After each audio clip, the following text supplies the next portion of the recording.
এই ছিল আমাদের কাজিরাঙ্গা ন্যাশনাল পার্ক এর 14 কিলোমিটার আগে এই হোটেল। হোটেলটার নামটা ভুলে গেছি।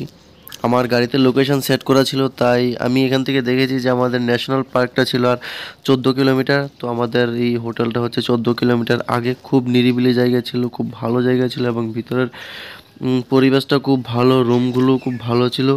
আর এখন বাজে প্রায় 5:30, সকাল 5:30। অলরেডি আমি উঠে ফ্রেশ ট্রেশ হয়ে রেডি হয়ে গেছি যে কখন বেরোবো আমরা, কারণ আজকে আমাদের জঙ্গল সাফারি আছে, জঙ্গল সাফারিতে যাব।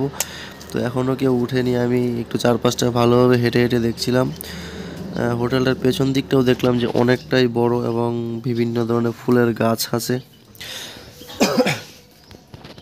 তাই একটু হাঁটতে হাঁটতে পেছন পাশেই চলে গিয়েছিলাম, সামনের দিকেও দেখলাম। তখনও কেউ ঘুম থেকে উঠেইনি, আমি একা একা এদিক সেদিক ঘুরে বেড়াচ্ছি। হোটেলটা বেশ ভালো ছিল, অনেক বড় ছিল, অনেকগুলো রুম ছিল। এটা হচ্ছে হোটেলটার ব্যাক সাইড।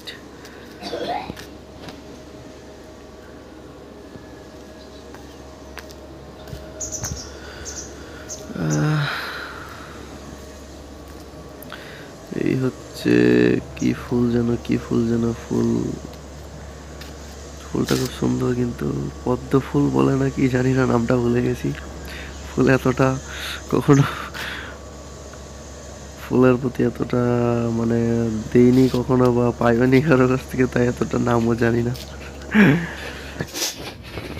অলরেডি আমরা জিপসিতে বসে বেরিয়ে গেলাম, ন্যাশনাল পার্কের ভিতরে গলিতে ঢুকে গেছি অলরেডি। এখান থেকে অন্য সব গাড়ি এখানে ঢুকে, বাট এখানে রেখে যেতে হবে, জিপসি নিয়ে যেতে হবে, কেউ পার্সোনাল কার নিয়ে যেতে পারবে না ভিতরে।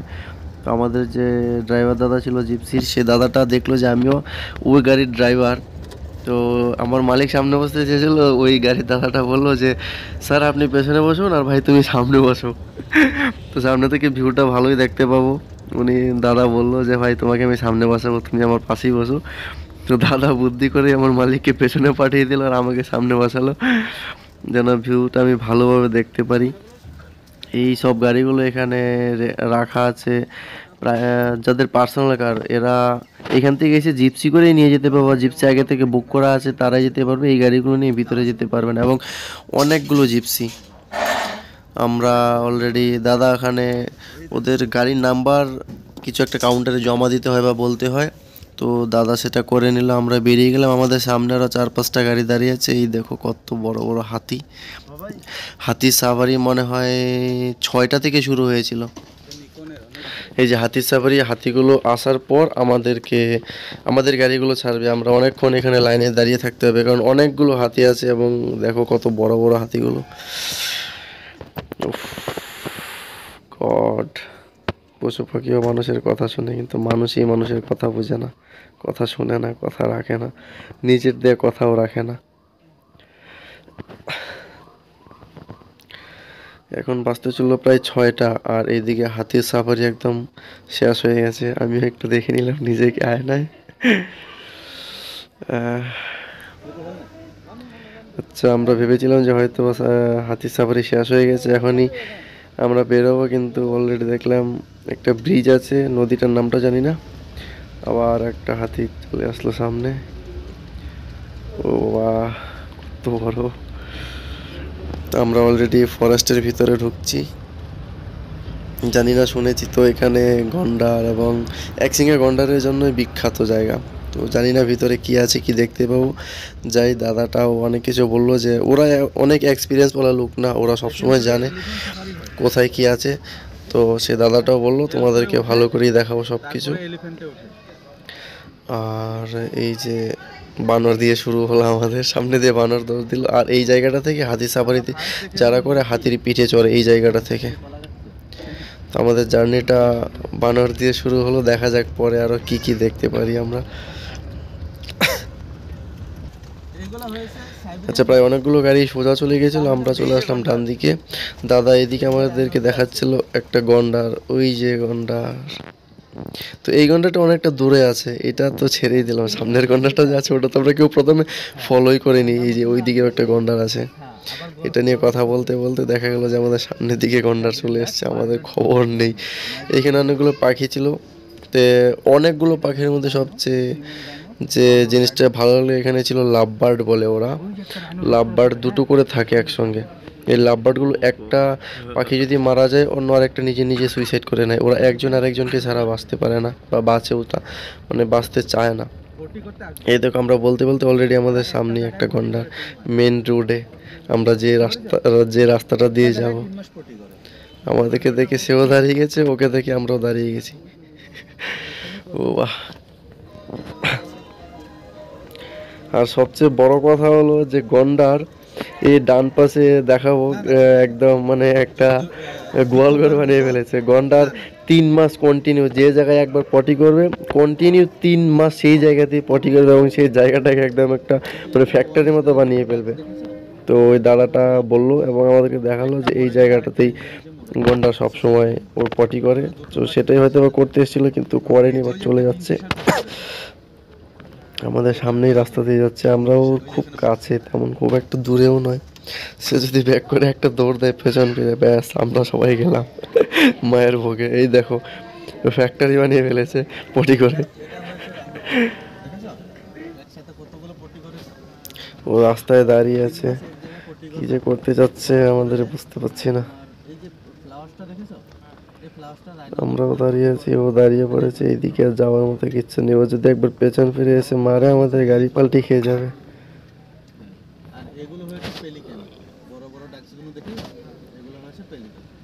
একটু জায়গা দাও মহারাজ, আমরাও যাই।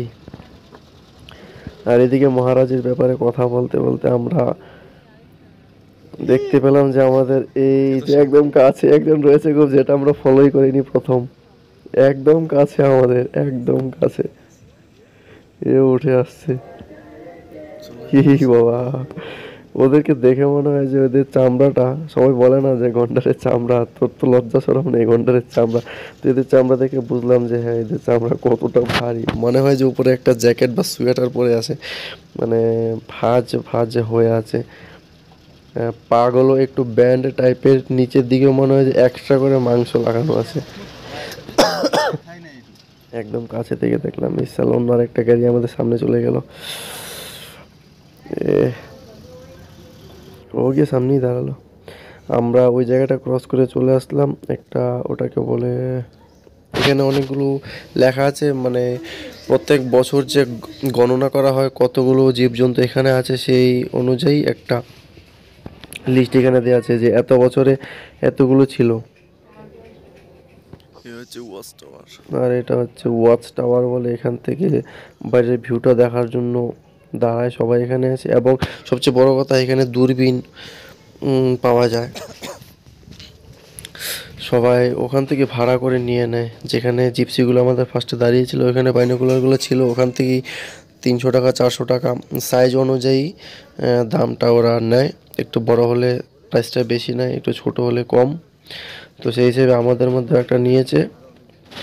এই যে বাফেলোর এত বড় সিং, গড, অনেক বড় বাফেলো ছিল এটা। হাতির দাঁত। এটা হচ্ছে একটা নদী, এই নদী থেকে কেউ মাছ মারে না। অনেক বড় বড়, মানে আমার সাইজের থেকেও বড় মাছ আছে এখানে। অনেকটা জায়গা নিয়ে পশু পাখি এখানে জল খেতে আসে, কিন্তু এই নদীটা থেকে বা বিলটা থেকে কেউ মাছ মারতে আসে না এবং কেউ মাছ মারেও না। এখানে যারা স্থানীয় আছে এমনকি তারা পর্যন্ত এখান থেকে মাছ মারে না।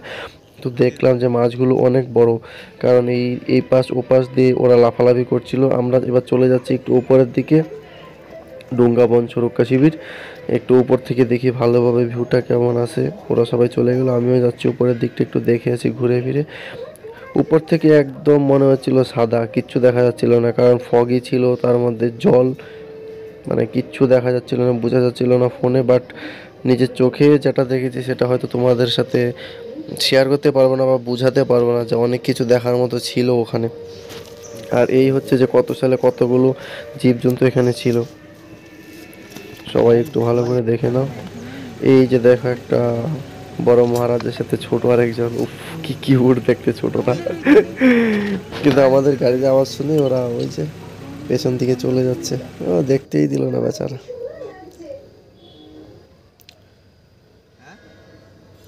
এটা ছিল একটা বাফেলো, অনেক বড়, একটা না অনেকগুলো বাফেলো আমরা দেখেছি, বাট এটা অনেকক্ষণ থেকে এর ব্যাপারটা যেটা জানতে পারলাম যে বাফেলো সবসময় একটা টিম করে থাকে।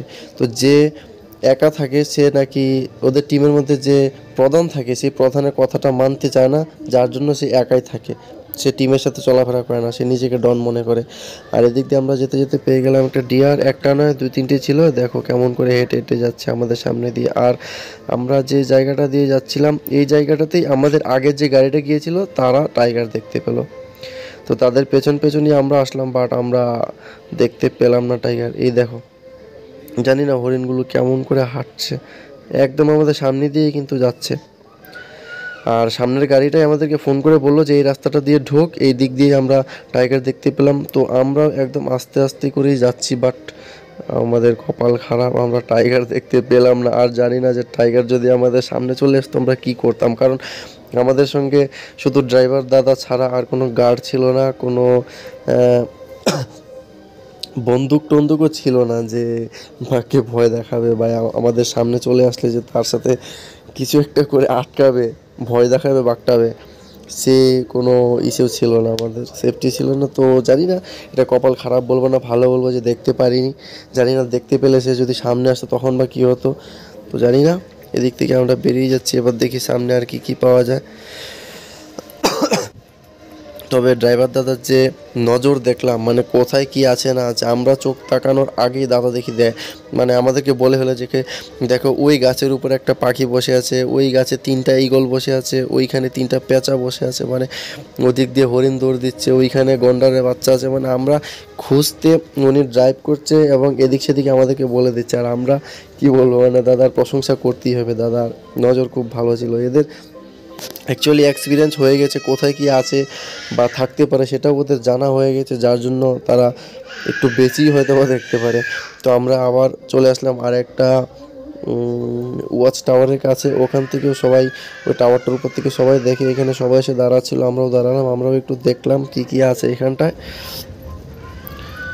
এই হচ্ছে আমাদের রাস্তার কিছুটা ভিউ, আমরা এমন রাস্তা দিয়েই সাফারি করছি, জঙ্গল সাফারি। এদিকে হাতি ছিল, তো জঙ্গল সাফারিতে আমরা হাতি দেখলাম, গন্ডার দেখলাম, বাফেলো দেখলাম, হরিণ দেখলাম, অনেক ধরনের পাখি দেখলাম, আরও অনেক কিছু দেখলাম নিজের চোখে।